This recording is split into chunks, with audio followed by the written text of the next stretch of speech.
Hello, everybody. Welcome to Just a Little Salt, episode 4. I got a very special guest today. We got Kevin Hazzard, author, paramedic, and a lot of other things. So I'll let him introduce himself, tell him a little bit about himself and what he's got going on. Hey, what's going on? Kevin Hazzard. Was a medic here in Atlanta for about 10 years. Turned that experience into Thousand Naked Strangers, which is sort of like my way of unburdening myself from the craziness. And then that project sort of birthed American Sirens, which was about Freedom House medics.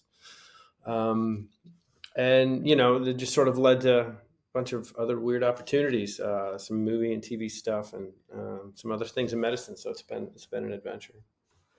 That's awesome.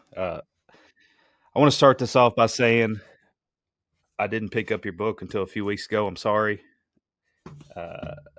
I've wrote a few books myself, and unfortunately, I've had a bunch of people approach me and say, "Have you read so and so?" And I'm like, "No, I don't do a good job reading other people's work." So I'm trying to work on that. Your book, I've heard since I was in EMT class many, many years ago. I've heard many good things about it.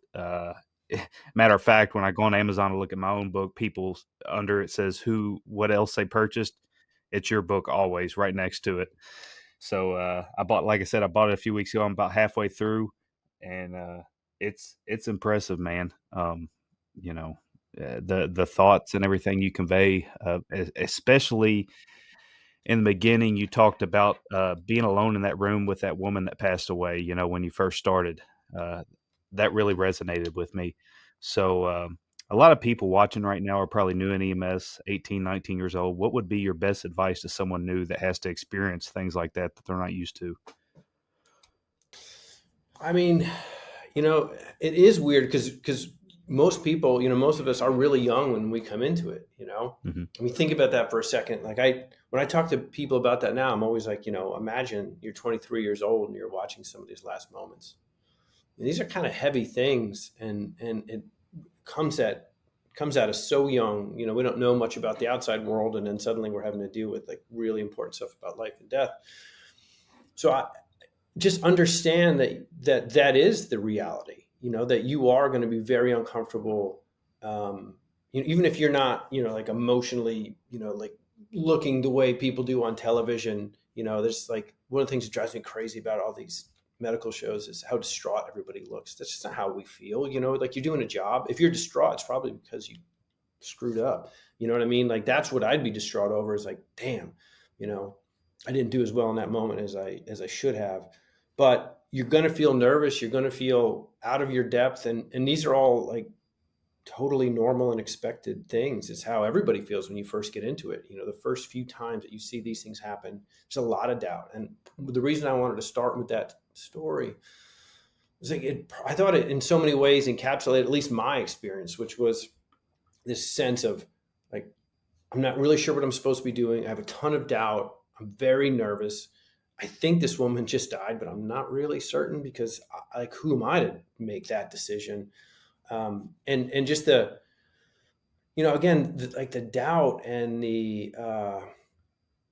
just a sense of uncertainty and the vulnerability that comes from being in those moments. I just like, they make a lot of people feel really bad about themselves when they start the job. Like you go home and you're like, damn, how am I ever going to do this?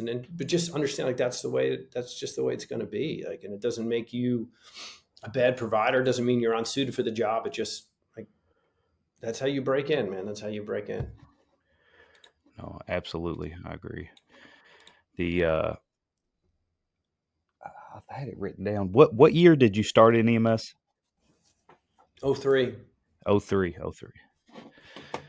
Wow. So you've been doing it a while. What do you think drew you into doing that job? um, you know, 9/11 happens and a lot of people were sort of looking around for like, a lot of people change careers after that, like change everybody's lives. It's difficult now for younger people to understand just how, like, my grandparents used to talk about, you know, Pearl Harbor, and I'd be like, like I understood it was important, but it wasn't my moment. It was their moment. My parents talked about the assassination of John Kennedy. I understood the importance, but again, their moment, not mine. 9/11, like I was there. I remember the whole, like it changed everything instantly, and so a lot of people were kind of like, all right, well, in a world in which we've been attacked, and the country feels the way it does, and we're all trying to pull together, like, what can I do to be part of this new, larger, hopefully improved whole?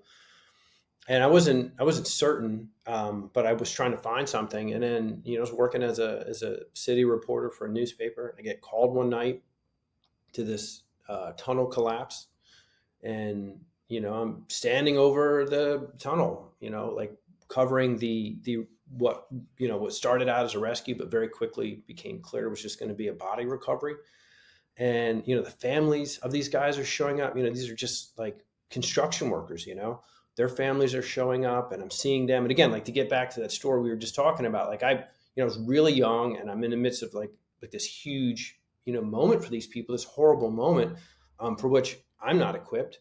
And then the high angle technical rescue team shows up, and just the way they carried themselves, the surety with which they entered that situation. Like, how that is. I mean, you've been doing this job. Like, there's a difference between someone who's been around for a while and someone who's brand new. And you just have a confidence that comes from knowing, like, yes, I've done this before. Yes, I will do it again. And when it happens, like, I'll be ready, and I'll give these people what they should be getting in that moment.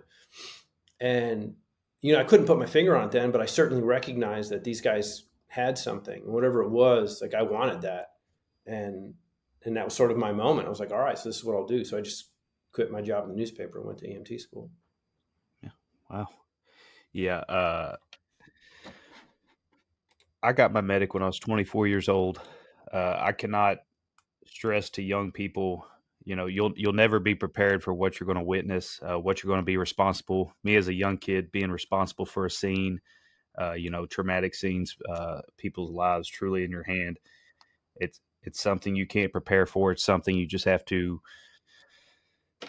be a part of, witness, and make the best decisions as you can. And it does get easier, but that just be, like you said, being that young person and having to make those decisions. It's truly something that's unexplainable, really.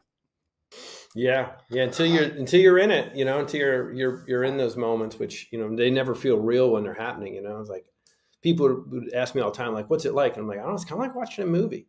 You're walking. I can remember early in my career, as a dude cleaning his shotgun, shot himself in the upper thigh, which it's like, talk about like just bad news, and so I'm in a rush because all I just see is like a lot of blood, and he's turning. He was a black guy, and he's turning gray, like in a hurry. And I was like, well, this is not good. So I rush forward, and I'm kind of like, I'm seeing pools of blood, I'm seeing shotgun, and then there's a crunch under my boot, and it's, of course, the crunch of the shotgun shell. And the cops are freaking because they don't yet know that, or like, it hasn't yet been confirmed that this is truly an accident, that this wasn't, his wife or his brother fighting with him. And they were horrified that I had stomped into their scene and crunched the shotgun shell, and obliterated evidence. And my partner was like, very wisely and tactfully, but also quickly making his way to the patient without destroying, whatever evidence was there. And I kind of, I was like, oh, you're watching this thing happen, but you also have to sort of remember you are a participant. But it does feel like you're part of the audience. It's really weird. It's kind of Yes. surreal is the only way to, somebody's insides are on the outside. It's a weird moment, Yeah. You talked about your partner. I'm sure you've had many throughout your career. Were there any partners or mentors that really stuck out to you in your early career that left a lasting impression? Oh God, yeah, man. You're lucky enough if you get people who want to do the job working next to you. Not everybody's like that. EMS is it public safety in general? It's a tough job. It's not the world's most well-paying job. Hours are difficult. The job itself is difficult. It's tough on people's lives, their marriages. Um, and so you make the guy sitting next to you, the woman sitting next to you may be really unhappy to be there. And that's an unfortunate experience. But if you're lucky enough to have someone who wants to be there, but then on top of that, who's been around a while and is good at what they do, you can learn an incredible amount, and it can really help. It can either destroy you if you get the wrong one, and I've seen that happen. I've watched, people who just very quickly burn out, and I've seen the opposite. And I got lucky. I had the opposite. It was a guy who started in the early '90s, and and knew a lot about the job and still loved it, and was really excited when he got a new partner. A lot of people don't necessarily love a brand new EMT, but he was good at it. And he knew, like, I don't really need help, like I can do this job. I'm just going to teach this kid how to do it. But if he screws it up, I'll just push him aside and do it on my own, which, like we all get to that point. I've worked codes and sort of looked over at my partner and been like, you're not terribly helpful, but I guess I don't need much from you.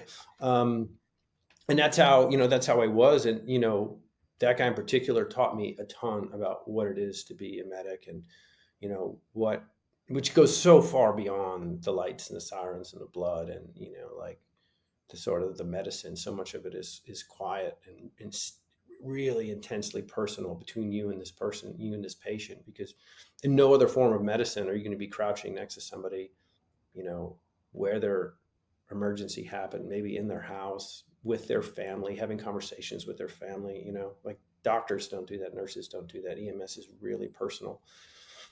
And you've got to learn how to navigate that and how to approach those people and sort of block out some of the adrenaline and excitement that maybe people get in it for. But that's not going to be what keeps you there by any means. Yeah. Early on in my career, there was a few different people I rode with and were my preceptors, and it was a night and day difference. There were some guys that you could tell truly cared about the job. That's who I learned the most from. And then I also learned what not to do, because I also rode with those burnout people that truly didn't care anymore. And it was a bad experience all around. I tell people all the time, one of my number one questions is, I'm a new EMT. What would you recommend, ways for me to learn? And of course, you're going to get that base knowledge in class, but I tell them, try to gravitate towards those people, those older EMTs, older medics that truly care about the job, because that will make a night and day difference in your ability as a provider, just having that extra experience and extra things they will teach you that you didn't learn in the book. And also at the same time, stay away from those people that are very clearly burnout and don't want to be there anymore. Yeah, no doubt. I mean, look, people are going to, they're going to die in your hands. It just happens. It's not, generally speaking, it's not your fault. But when you allow your, burned out partner to be like, nah, man, just grab the jump bag. We don't need the rest of that stuff. And then you walk in and that patient arrests in front of you and you don't have anything that you need to work that arrest, and they wind up dying. I can tell you, like, that's going to stick with you. That's going to be there at the end of this shift, the end of this month, the end of this year. 10 years from now, you're going to be laying in bed, and some part of you is going to think, like, that guy, like, he might have died anyway, but he sure as hell wasn't helped by me. Like, I was not ready for him. And so those moments, and it's so hard, especially in the beginning, especially when you're young, to like really put all that into context. But I can tell you, as you mature and as you grow and as you become, fuller person, like, you're going to look back and be like, damn, that guy that that patient I had all those years ago, like, he was just the same, full human that I was. He had the same constellation of friends and family and concerns and hopes about him that I did. And, and maybe I was great in that moment. He died anyway, but maybe I wasn't, maybe I wasn't doing everything I could have, and he's dead. And like the stakes of it, they're huge. And you can have such a huge impact, whether they live or die, man. That's honestly, like, that's inconsequential. Question is, like, what do you bring to the moment? Because there's only so much you can do. A dude's been shot in the face, like, maybe you save him, probably you don't. Massive heart attack, maybe you save him, maybe you don't. Stroke, same thing. But what do you bring to the moment? That's the thing that you can really change. Oh yeah. Yeah, that's another thing as a young brand new EMT, people aren't really sure of themselves and they get paired up with those burnout paramedics, and you get those new EMTs that know the paramedics doing something wrong and they don't want to try to correct them, and that's truly one of your responsibilities is as well as to call out that bullshit and tell the paramedic, say you're doing things wrong. That's not good patient care, and at the end of the day, who cares what that paramedic thinks about you? You're there for one thing, to help the patient, and maybe getting called out by a brand new EMT will help put their head on straight. Because I've witnessed that a bunch too. Those new guys call out the people that are clearly doing things wrong, and that's just one of your responsibilities as well, in my opinion. We're going to move on to. I know you talked about multiple runs in your book. Were there any that stuck out? That provided, that lasting impact and that adrenaline dump that you experienced during these runs, how did you deal with it after those particularly rough shifts? You know, I, I think you gotta like, I don't know, like some people run or they do whatever. You gotta have somebody in your life that you can be able to talk to, even if it's not like, oh, let me tell you about this horrible thing I saw today. Even if it's just like sitting down, like I reached a point fairly early on that I didn't really talk that much. I didn't tell my wife all the stories, whatever. People like, I mean, they only want to hear so many of these stories, and eventually there's a similarity to them, and you kind of get bored of telling them. Um, but the constant is like, yeah, this was like a really horrible thing that kind of stuck with me, and now what am I supposed to do with this? Um, and I found it just as easy to talk about something that totally unrelated, but just like to kind of like relax yourself and get yourself off of it. It's like for me, it was never. Like, yes, patients who are on the brink, whether it's traumatic or medical, who are dangling, and those calls, like those are fun and those are crazy and your adrenaline gets up and all that. But I feel like those are fairly easy to bounce back from. To me, it was more like the family members that really like kind of stick with you, and I think about the kid who was shot, and he was, I mean, dead by the time we got there. He was completely, he was face down in the grass, and I rolled him over, and his brain just slid out onto the lawn, and I was like, oh shit, this is done. So I started backing up because now you realize like he's shot in the back of the head, his forehead's blown out. Like we're in the middle of a crime scene. We probably should stop trampling it. And God, I've trampled so many crime scenes in my life. The Fulton County ME hates me, no doubt. But uh, while we're standing there, like the father comes out, and now you've got this other situation. There was, I had a high school kid. God, it's terrible. Hung himself on his front lawn, and we walk up and we're looking at him. We're like, it's not every day you see someone hanging from a tree, and it was just like, wow, like it was very intense, and it was spooky. So I'm talking to the cop about like, all right, well, what's the protocol for getting this kid down? Like, we shouldn't just leave him on this tree. And while we're doing that, trying to figure out like, what is the next step? The front door opens, and it hadn't occurred to me. It hadn't occurred to anybody. Like, hey, somebody home? And out walks the grandfather, who instantly knew what had happened. I guess the kid had been getting messed with by some other kids, and just like finally had enough. And that's where it ended for him.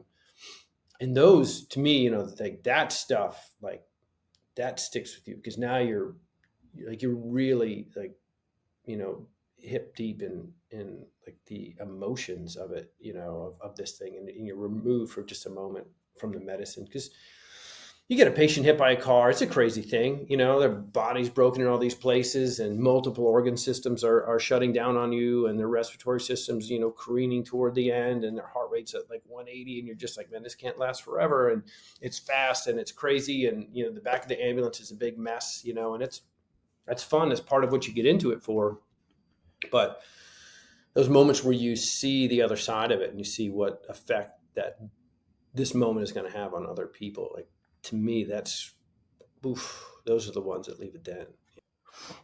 Yeah, that's And that's something they really don't train you on much. I found out quickly, having being a young kid going, having to tell a family member, hey, your family member's dead, dealing with, that trauma and how families react. And obviously it's one of the worst days of their life, but you just feel out of place there. And, it's hard to find the right words to tell them in that moment, but you're the one that's responsible for relaying that information. So it's just something you have to get better over time.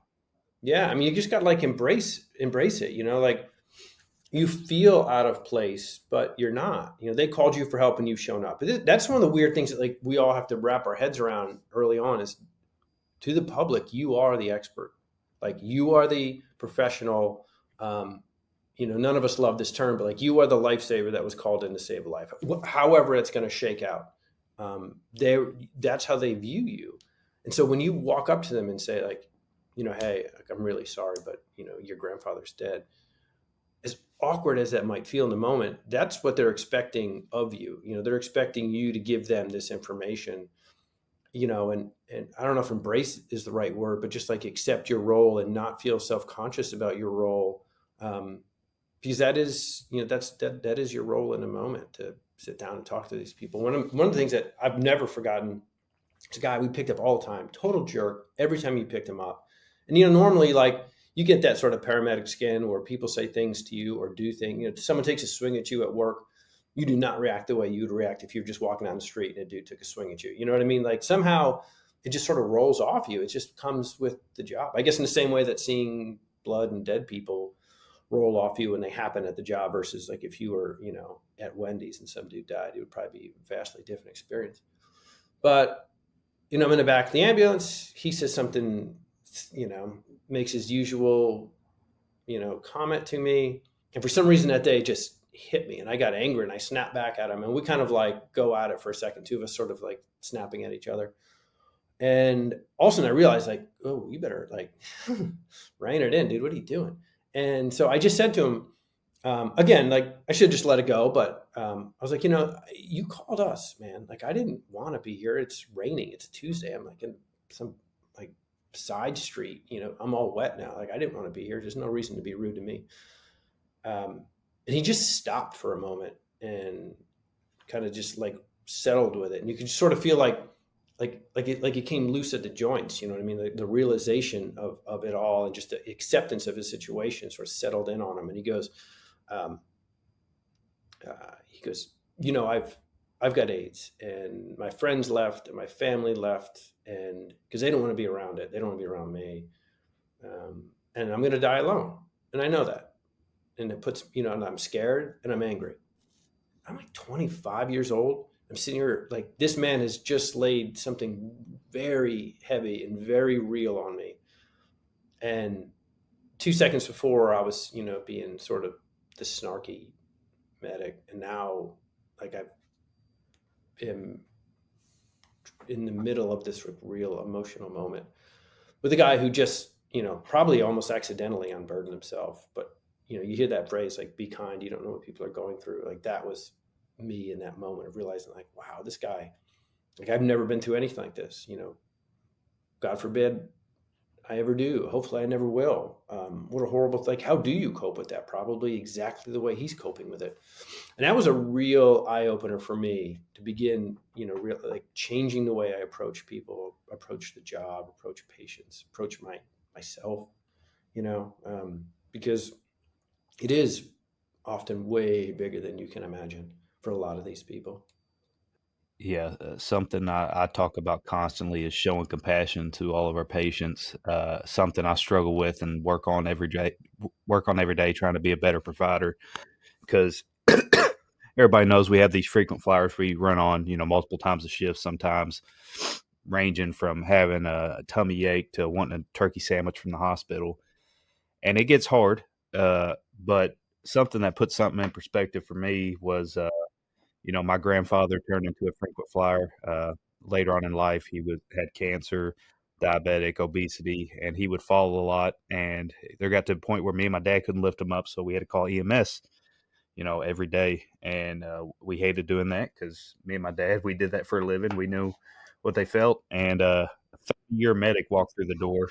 He'd been a medic longer than I had been alive, and just how he treated my grandfather, even though he'd been there multiple times that week, and it was the middle of the night. Uh, you know, he didn't know everything my grandfather had done prior to that, what type of person he was. He didn't care. He just came and did his job and treated my grandfather like a person. And that really put things in perspective for me, because like you said, you don't know what somebody's been through in life, and it's not my place to judge.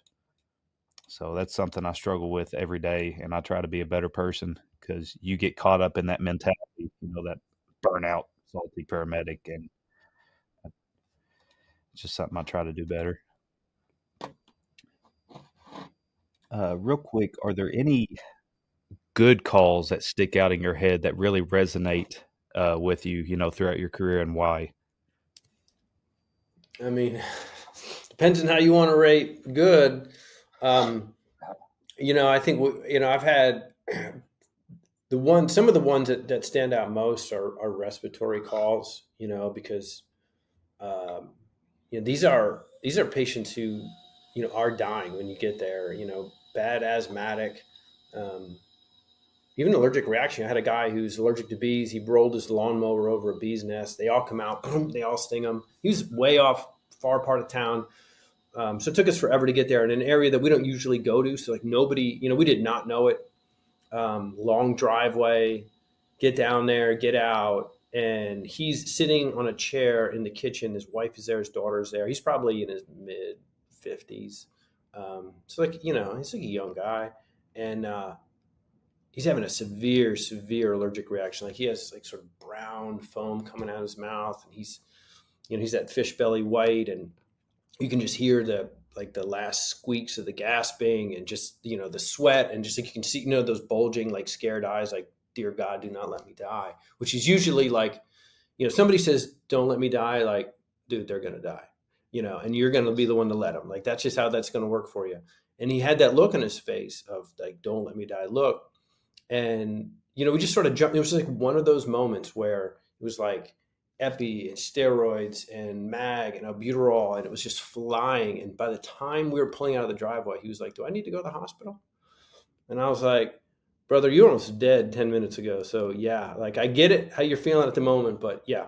Those things stick out with me. Those respiratory calls, I really enjoyed them, because you could take someone from, and sometimes you didn't, sometimes they just worsened, and those are terrible. But they, you take someone from the very edge and you bring them back. Occasionally you might have a witness arrest, that are in your ambulance with a chest pain, and you shock them, and pow, you just see it go from, this big old ugly looking EKG to all of a sudden it kind of comes back to normal, and there they are looking at you. Like, those are cool moments. And those are always, I don't know, to me, those kind of calls were always a lot of fun, because you had an opportunity to actually do what it was that you had signed on to do, which was to show up in the middle of emergency and to do something great, and it was, again, getting back to what I said earlier, like, they're going to live or die. Oftentimes that's neither here nor there, because there's only so much you can do to affect it.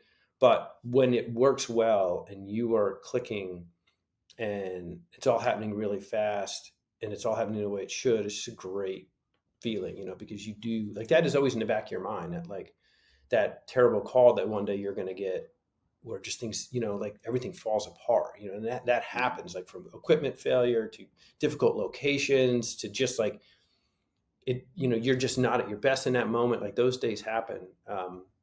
And when they don't, when everything goes right, it's a wonderful feeling. And sometimes too, just like, there's a guy that I worked with off and on for years. He was PRN, and he used to pick up a lot of my shifts. And we had this call one day, and it was just for this drunk dude who was angry and just wanted to fight. And we get him into our ambulance. And he decides, of course, like, as he's in the stretcher, like, this is it, time to fight. And I'm sure people walking by were like, what is happening? Because the ambulance is rocking back and forth, as the three of us are like rolling around and tumbling, and it's hot, we're sweaty, and like our shirts are all pulled around, and, we're like scratched, and we finally get him down and tied up. And there's this moment. I'm on one side of the stretcher, and he's on the other. And I've just tied the feet, and he's tied the hands. And the guy's like, Now that he's tied, he's had his fight, he's like, he's cool. You know what I mean? It's like two dogs getting a fight, and once they determine who the boss is, and everybody's cool. Once the fight was over with, the guy like totally just settled down. He went to sleep. And in that moment, when we first tied him down, I look up, and Lenny, the guy I was working with, Lenny and I, we just sort of lock eyes. And there's this moment of like, it's exhaustion. It's, are you fucking kidding me? It's also like, you're laughing because like, where else is this going to happen? And it's, then there's like this part of it that's just like, it's just you two, you and this guy, you and this partner of yours have just gone through something that you can't ever really communicate to somebody else who hasn't gone through it. But you got 10 years from now, you guys will see each other and you'll both laugh. And somewhere in that laugh and somewhere in that look will be that moment. You'll both be instantly transported to that instant that the two of you were looking over this dude going, what just happened? And that connection, that's something that is irreplaceable. There's a lot of stuff that when you leave the job, you leave behind. But the one thing that nobody warns you is like, you also leave the people behind. You leave those experiences behind, and those connections are hard to recreate. Oh yeah. I can't tell you how many times retired guys come stop by the firehouse, and everybody will just take turns going through runs they experienced with that person, and fun memories. And it's like you said, leaving those behind is hard with people. So you've written a lot of books. I understand you have one coming out next year, I think I saw. I do. Yeah. Yeah. I saw that on Amazon for pre-order. So what pushed you into transitioning to this author role? I know you said you were a reporter at one time, but what started it all? So in 2010, I tore my ACL. I was skiing and tore my ACL.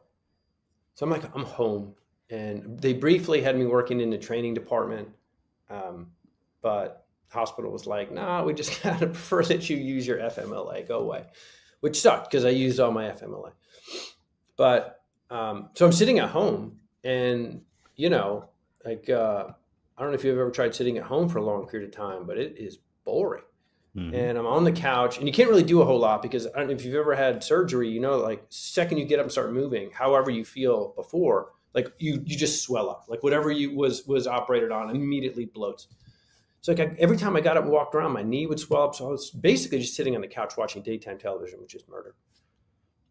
And so I had been writing since the very beginning. I'd been telling stories. Like my very first call, I came back, the first shift that I ever worked or third rode on as a student. Like I came back and like blow for blow, told my wife the whole thing.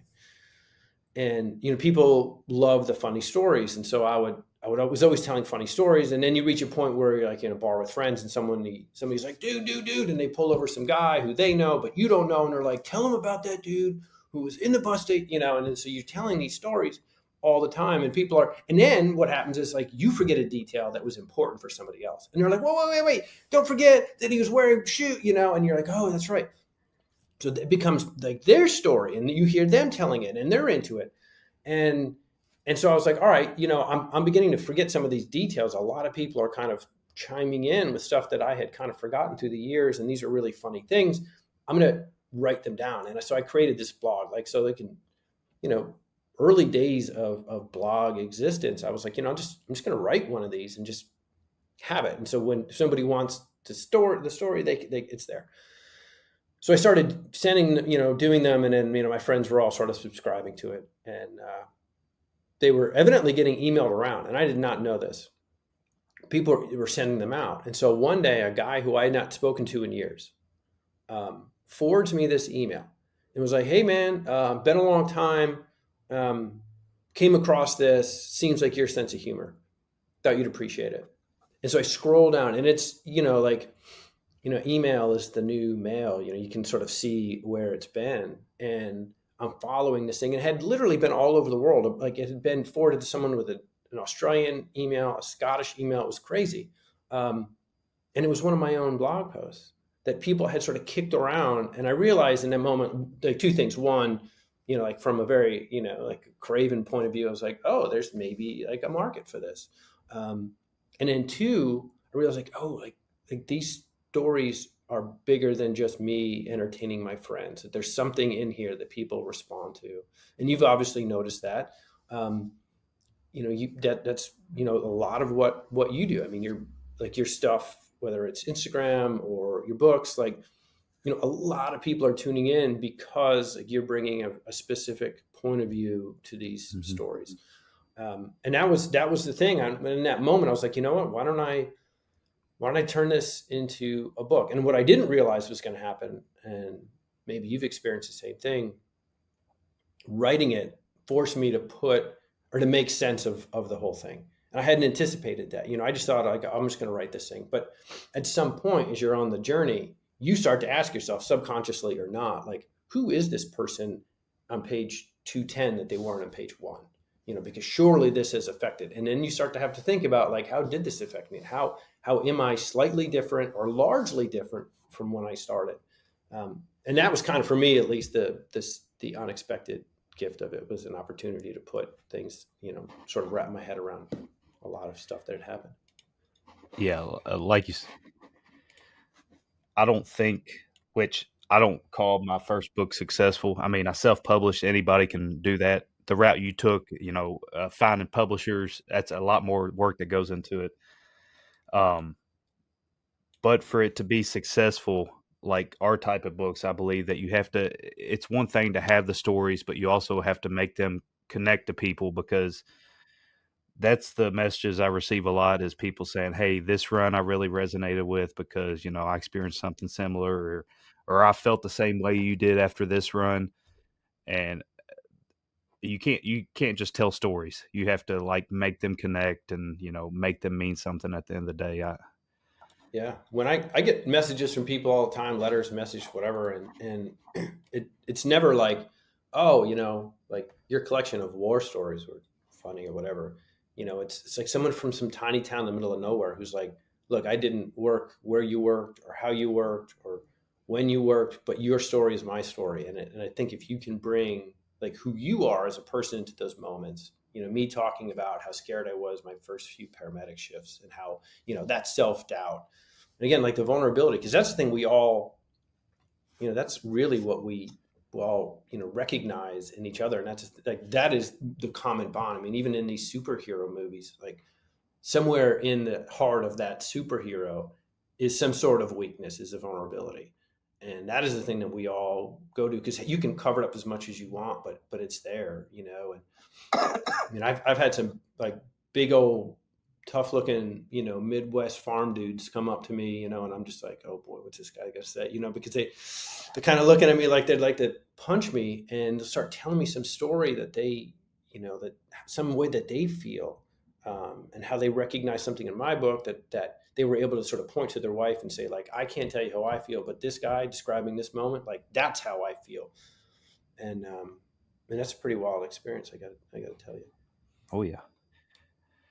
So if there's people watching right now that want to go through the same process you did, that want to have, a published book, seek out publishers, try to get it approved. It's not overnight. Mine was an overnight thing. I self-published, so I uploaded my manuscript and I published it on Amazon service. It was not hard at all, but I can't imagine yours happened overnight. So what would be your best advice to people that want to go through that process, want to be truly published, get their piece of work out there? So first, two things. One, people do want to hear these things. You do have something to say, whoever you are. I've had people say to me like, oh, I don't know. I don't know if I can, I don't know if I'm a writer. I don't know if I have this, I don't read a lot of books, or I didn't go to college, or I didn't like whatever the self-doubt might be. You have a perspective, like whatever that perspective is, it's yours. And so one, know that. Two, know also that, I mean, walk into Barnes and Noble, man, go onto Amazon. There are a lot of books out there. So you have to, like, what makes yours stand out? Like, that's what I would ask myself. Like, what makes you special? Like, and ask yourself that, like, in a unkind way. You know what I mean? Like, what the hell makes you special? And I think if you can answer that question, because somebody else is the person on the other end of that approach, that pitch, that's what's going to be going through their mind. And for me, and I think for most people, and what you and I were just talking about, what makes you so special? is not whether or not you were there, 9/11 or some other, like, I was one of the first firefighters into World Trade Center. Like, that's an incredible story. That's an insane story, but you don't need that in order to tell something that people will lock onto. What you need to do is tell your story and bring your, humanity, I guess, your vulnerabilities, your strengths, your sense of humor, into the moment. And if you can bring that out in the same way that when you're sitting down and you're telling a friend a story that means something to you, then you can resonate with people. The more they say, like, the more specific a story is, the wider its appeal, because if the more specific you get, the more personal you get. And we can all do that. So that would be, that's the first thing, honestly. It's like to sit down and really determine who you are and what your story needs to be. And the second, super, super practical, you can't get a publisher without an agent. That's just like, publishers use agents as gatekeepers. So your thing is really less about getting a publisher than it is about getting an agent. And the way I went about it was, I went into bookstores. I went into every bookstore within driving distance, and I would walk to the memoir section.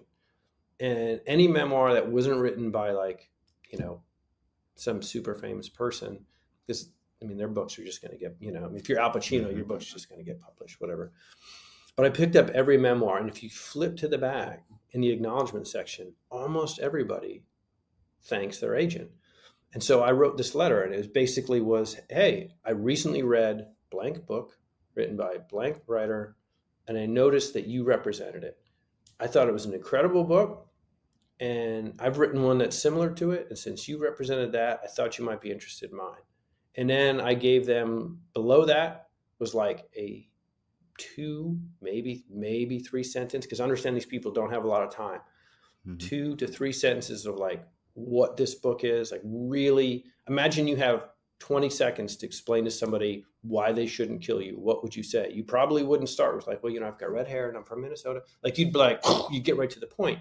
Well, that's the thing. Like, you've got 30 seconds before this agent decides to kill you. How are you going to, and your book is going to be the thing that saves your life. So what are you going to say about it? What is important about it that they know right now? And then I gave them, like, the first 3 pages, which, you should write them, and they should be really good. They should be as good as you can make them. Even if they're going to get better over time, whatever, they need to be really good before you send it out. So that's what I did. And so if you put a package like that together, and, then I'm not kidding when I say I would sit there for an hour in the memoir section, go through every single book. And then every day I sent out 20 emails. And I just did that every single day. And then eventually, after a couple of weeks, people started getting back to me.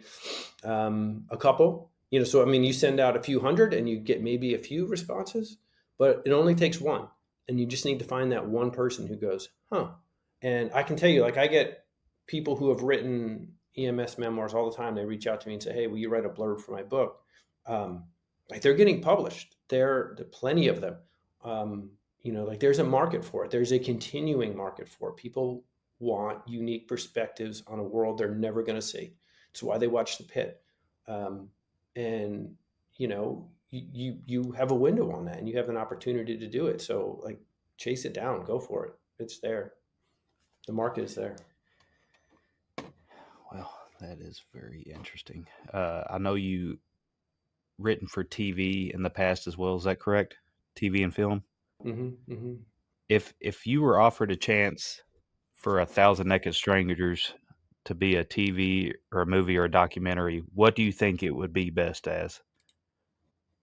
Man, I've been down this road so many times with strangers. Multiple different networks have bought it, and it's never seen the light of day. How this thing is not a television show, I've never fully understood. Like, Code 3 is very specific. It's a dude's last day. Like, I understand why he wrote that as a movie. Like, that's a self-contained story, and it's great. Like, good for I'm really happy for him. He's a nice guy. Yeah. I'm really, really excited for that, and I think we all should be. The more our stories get out, you can walk into any bookstore and there's like 75 books about Navy SEALs. Like, how many Navy SEAL books do you need? they have gotten their story out and they have permeated like the popular culture. Medics, firefighters, like I don't know that we're ever going to be Navy SEALs, like that's a very specific thing that people are, that it captures the imagination in a way. But so does ours. As anyone who has ever worked the job and has told someone at a bar, at a party, or whatever, oh, I'm a firefighter, like you immediately like heads turn. I'm a forensic accountant, not quite so much, but yeah, I'm a paramedic. I'm a medical examiner tech, and I go out to scenes when people are killed. Like, what? Oh, that's interesting. Like the more our story gets out, I think the more the public begins to go, oh, this is interesting. Like, who are these guys? What are they? What are these people doing? But Strangers was about depicting the life, depicting what it feels like when you're new, what it feels like when you're good at what you're doing and you've been there for a while, but also what it feels like when you've burned out and you're kind of like, I think maybe I'm at the end of this journey. So to me, that is really more of a show than it is a movie, just because there's a lot of nuance to it that I think gets lost in 110 pages of a script. Well, hopefully one day I get to see that show because it would be a good show. I think one day it'll happen. All right, this last segment of the show, they're just rapid fire, funny questions. We're just going to fire through a few. First off, coffee or energy drink on night shift? Coffee, man. Coffee. Energy drinks give me PVCs. That's fair. I've heard a lot of people say that. Most terrifying, angry patient's dog or angry patient's grandma? Grandma. I've never had a problem with a dog on scene, man. Family members will get you. You got to watch out for a family member. Yes. They will get you. They think they know what needs to be done with that patient, and if you steer from that, then they will get mad. You're not doing it right. You're not doing it fast enough. Yep. Favorite piece of gear you secretly hated using? Traction splint. There is nothing worse. My anxiety level when a traction splint came out would go through the roof. There's so many ways it could fail. It is really difficult to use. It's just like you're turning this crazy crank. I've had the ankle hitch slip off and then like the bone ends. The patient is screaming in pain.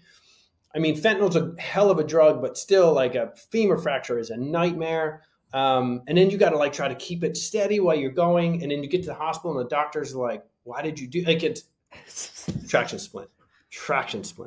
I got to agree with you on that one. Who smells worse at 4 a.m., the patient or the crew? Oh, the crew, man. A bad smelling patient is bad in the middle of the day when it's hot. That's when like you get the grungiest homeless dude at 3 a.m. Like he's mellowed out. Not the crew. Not the crew. All right, last one. If you had to eat one ER vending machine snack for the rest of your life, what would it be? Oof, Chex Mix. Yeah. I could get down on some Chex Mix for a long time. I agree with you. All right, Kevin Hazzard, thank you so much, sir, for coming on. You all make sure to go check out his new book next year, releasing. I believe it said pre-orders was up on Amazon. I don't know. Could be. I haven't looked. I need to double check that, but yeah. Check it out regardless. Check out all his books. Like I said, I'm halfway through Strangers right now. I'm looking forward to getting his other books. Thank you so much, sir, for coming on. Thank you, Jims, for making this podcast a reality. Y'all make sure to tune in every other Monday now, 7 a.m. Eastern for new episodes. And we'll see y'all on the next one.